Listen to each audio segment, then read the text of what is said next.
Salut à tous, j'espère que vous allez bien pendant cet été qui de mon côté est caniculaire. Donc je sors de ma douche, je suis avec mon plus beau chignon, sans maquillage, je suis magnifique dans ma tenue du soir qui est absolument immonde, mais très confortable. Et avec cette chaleur, ça fait du bien, un peu de confort.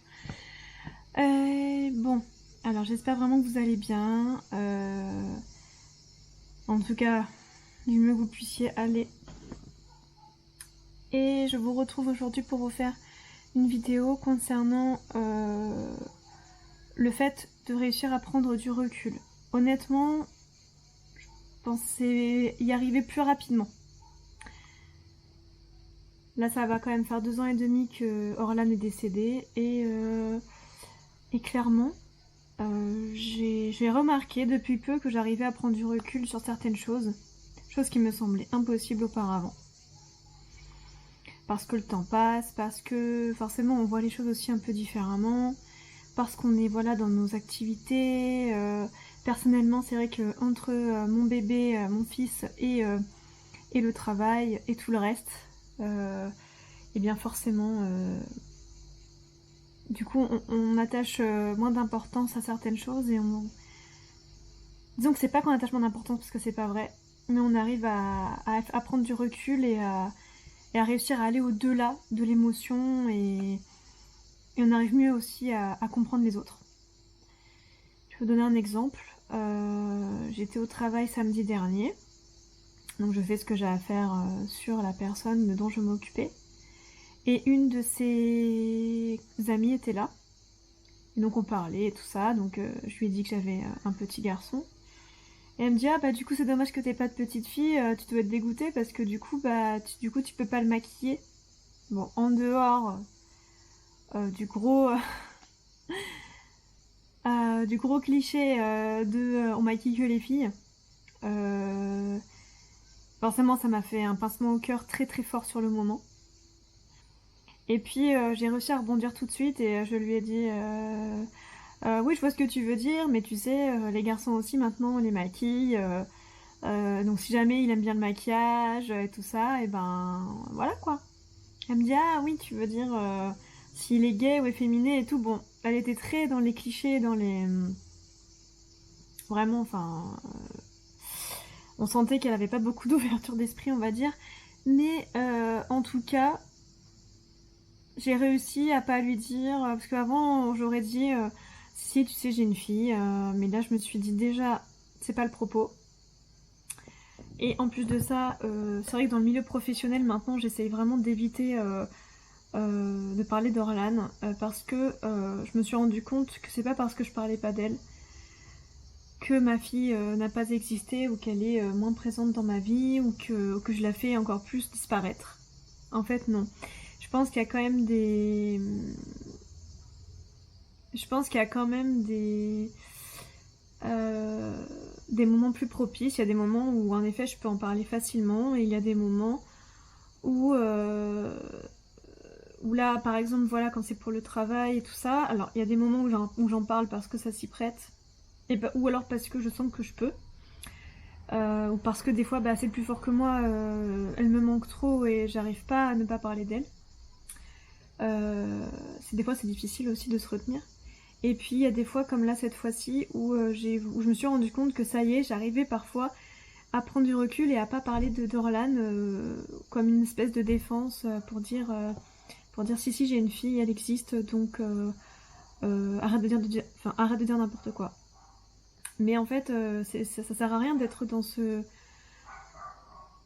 conflit intérieur et avec autrui, puisque de toute façon la personne en face elle n'est pas censée connaître mon passé, elle n'est pas censée savoir ce que j'ai vécu, et du coup ça n'apporte rien en fait, à part la plupart du temps gêner les personnes qui sont en face de moi, et moi me mettre plus mal, parce qu'au final ça va m'en faire penser à toute la douleur de la perte d'Orlan, et voilà.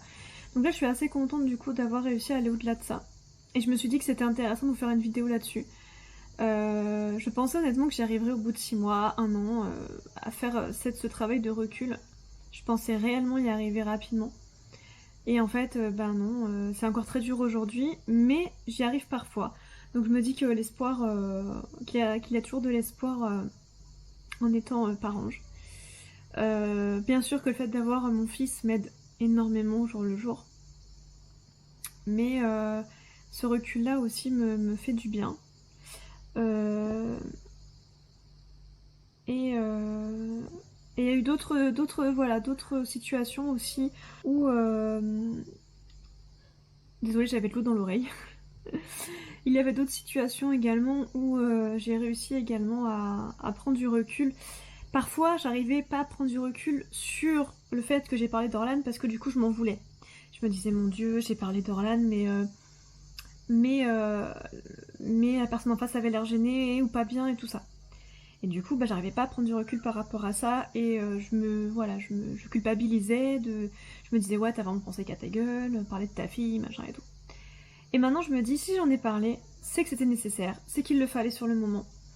Donc, j'ai décidé de plus m'en vouloir par rapport à ça, et je me suis rendu compte que, voilà, il y a pareil une fois également au travail, on était, moi et puis une de mes collègues, en train de s'occuper d'une personne également, et puis quand j'ai parlé de mon fils, parce que toujours on me demande si j'ai des enfants, etc., c'est un peu les questions basiques qu'on pose à tout le monde, donc là encore... et la particularité et la complexité d'un deuil périnatal, puisqu'on nous demande toujours si on a des enfants. Et donc j'ai dit, donc elle m'a dit, est-ce que c'est votre premier enfant? Et j'ai dit non, c'est mon deuxième, mais le premier n'est malheureusement pas avec nous. Et j'ai juste dit ça. Et après j'ai embrayé sur autre chose parce qu'on était en train de regarder des photos de mon fils ou je sais plus. Et avant, j'ai senti un petit malaise, un petit truc. Et avant, j'aurais vraiment pas réussi à prendre du recul, j'aurais été super mal et tout ça. Et là, je me dis, si t'en as parlé, c'est que t'en ressentais le besoin et qu'il fallait le faire. Et en plus, j'étais fière de moi parce que j'avais réussi à ne pas parler d'Orlan en détail, de ne pas raconter le pourquoi de sa mort, ne pas, voilà. Parce qu'à chaque fois, j'ai ce besoin de parler d'elle en détail parce que ça l'a fait revivre pour moi, en fait. Ça permet d'ancrer sa mémoire et que les gens comprennent ce qui s'est passé. Et ça a beaucoup d'importance pour moi. Mais maintenant, j'arrive à prendre du recul et à me dire, Amanda, c'est ton histoire. Ça n'empêche pas qu'Orlan est extrêmement présente, ça ne la fait pas disparaître, le fait de ne pas parler d'elle plus en détail. Donc voilà. Donc je suis quand même plutôt contente. Et je voulais vous dire que faut pas garder... Enfin, pardon. Je voulais vous dire qu'il ne faut pas désespérer, que on peut aussi réussir à prendre du recul avec le temps. Prendre du recul sur sa mort, ça je l'ai fait depuis longtemps. Prendre du recul positivement sur sa mort... Alors, les 3 quarts du temps je n'y arrive pas. Et de temps en temps, je me dis qu'elle est forcément qu'elle est forcément super bien en fait. Pour ceux qui ont Netflix, je vous conseille la série ou le documentaire, appelez-le comme vous voulez, parce que c'est en plusieurs épisodes, Survivre à la mort. J'ai été bouleversée par énormément de témoignages et j'ai toujours été attirée par la spiritualité et j'ai toujours su au fond de moi que la mort n'était pas la fin. Je l'ai toujours su et j'accepte la mort depuis mon adolescence et pour moi la mort est une libération de cette vie dans nos corps. Pour moi nos corps sont des passerelles, sont des endroits dans lesquels on peut interagir et vivre. Et pour moi c'est juste une étape en fait, la vie, pour moi la mort est une autre étape et elle amène à d'autres choses. Ça fait longtemps que je pense ça et je crois également à la résurrection. À la résurrection. N'importe quoi, je suis vraiment fatiguée. À la réincarnation, pardon. Je crois à la réincarnation. Et du coup, si ça peut vous aider dans votre deuil périnatal ou deuil autre, n'hésitez pas à regarder ce documentaire qui est vraiment très bien fait. Il y a 2-3 épisodes qui m'ont vraiment énormément parlé. En l'occurrence, il y a un épisode qui s'appelle Les signes, et où en fait il s'explique quel type d'insectes en fait on a tendance à voir régulièrement, qui montre en fait les signes de nos proches décédés. ainsi que d'autres animaux, vous verrez pour ceux qui regardent. Donc moi, comme vous le savez, c'est la libellule. Et ça a commencé quand Orlan était décédée. Ça me faisait penser à une libellule. Alors qu'elle ne ressemblait absolument pas à une libellule. Hein.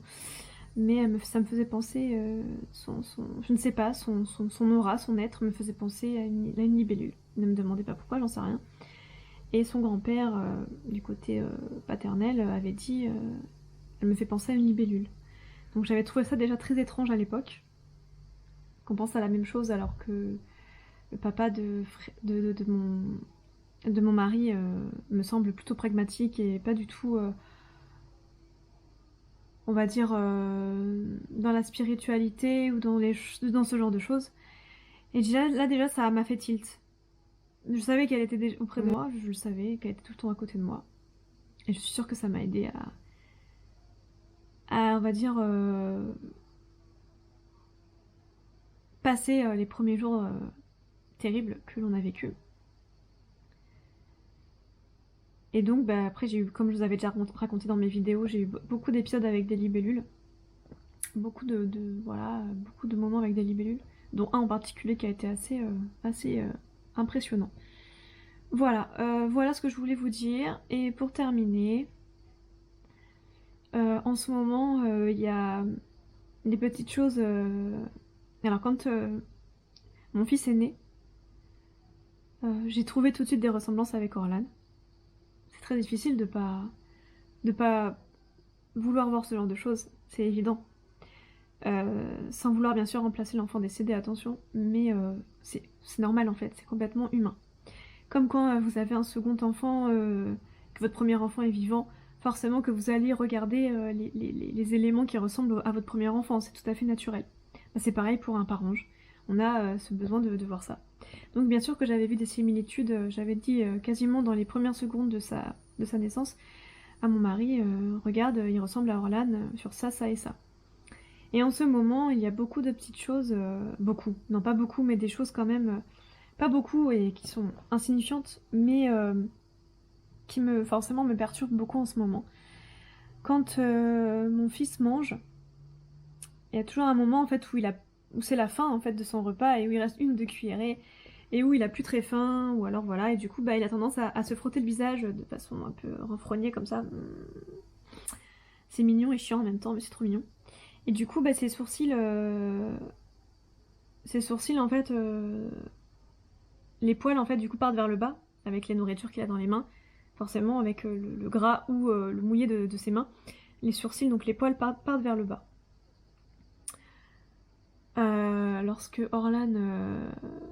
Lorsqu'on voyait Orlan dans son couffin, puis après, enfin dans son couffin de bébé décédé, eh bien elle avait exactement la même forme de sourcils que Marius.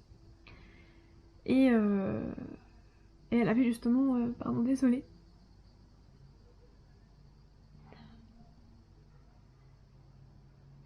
Quand je me mets à pleurer comme ça, je me rends compte à quel point la psychothérapie, la thérapie va me faire du bien. Je vois pour la première fois le psychologue en septembre. Et j'ai vraiment hâte. J'ai choisi une psychologue spécialisée en post-traumatique. Et là, vraiment, je sais que ça va être bénéfique. J'ai attendu longtemps avant de voir un psychologue.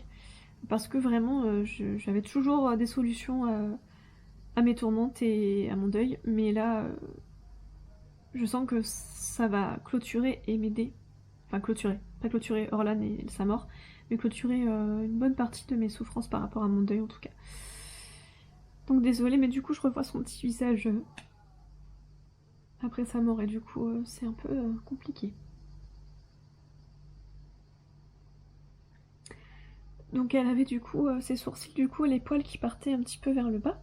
Vous savez, comme quand on a les poils, vous savez, brossés, séchés. Je pense que c'est dû à quand ils l'ont sorti de mon ventre avec tout le liquide amniotique, etc.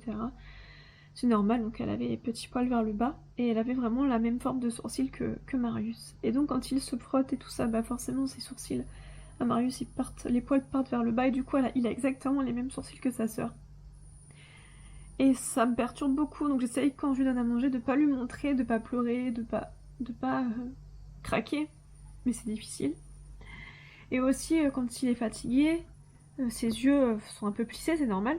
Et du coup quand il se frotte les yeux, et qu'il ferme ses yeux et qu'il se les frotte, ça fait, vous savez, les petits plis sur les yeux. Et pareil, bah, Orlan forcément avait les yeux fermés, hein. Et du coup, bah, ça fait exactement les mêmes yeux qu'Orlan. Du coup, bah, c'est extrêmement perturbant parce que bah, ça me ramène à la mort de ma fille. Ça me fait imaginer, malgré moi, à quoi pourrait ressembler mon fils s'il était décédé aussi. Euh, et euh, c'est des moments extrêmement perturbants et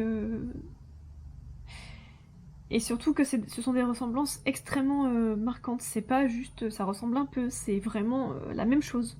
La même chose. Donc forcément, du coup, bah, je me dis que Orlan, en fait, ça serait Marius en fille, en fait. Et du coup, bah, ça me fait l'imaginer. Et je me dis, mais quel gâchis, quoi. Quel gâchis, elle aurait été si belle et si...